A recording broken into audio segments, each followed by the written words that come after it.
JoJo's Bizarre Adventure Heritage to the Future is a fighting game based on the anime and manga series of the same name, and developed by Capcom around the time of Street Fighter III.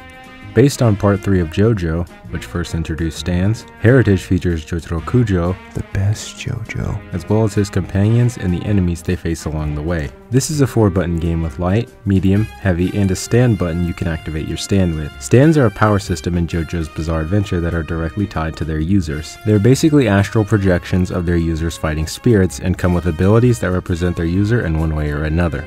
They're so connected that if the stand is hurt or dies, the same will happen to the user and vice versa. This is adapted into the game with your stand being an extended hitbox when activated.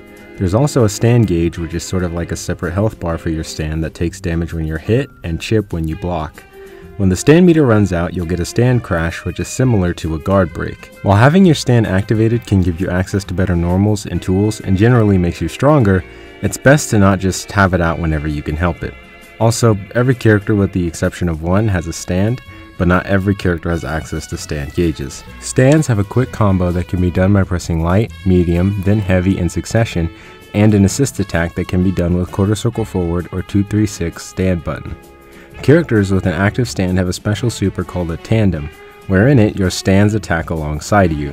You can line up inputs for your stand to do during this animation and continue to attack afterward. You cannot be KO'd by chip damage. You can roll with all 3 attack buttons unless you have your stand out. Mash when you see this, and throw with heavy in a direction. You can be thrown while you are rolling. This game features air block and advancing guard or push block by mashing buttons when your opponent hits you while you are blocking. This will put some space between you and your opponent and also reduce the chip damage that you take. Some characters have dashes and some have runs. You can cancel dashes by pressing down, back, or 1. You can alpha counter or guard cancel with Dragon Punch or 6-2-3 with any button. Only some characters can air dash with an active stand, but all characters with an active stand can double jump. Some stands can be controlled separately from your character by pressing forward with 2 attack buttons. You can hop by lightly tapping up. You can super jump and hop by pressing down, then jumping or hopping. You can also avoid annoying fightcade players with the ignore button. Heritage for the Future, just like the rest of the games I've covered so far, with the exception of Deception, stands tall as one of my favorite fighting games ever released. It's definitely one of Capcom's more obscure fighting games, but it's definitely one of the best and one of the first traditional fighting games based on an anime property, and it still sees tournament attention as well as community support through its Discord and Fightcade. Too bad JoJo as a manga kinda sucks.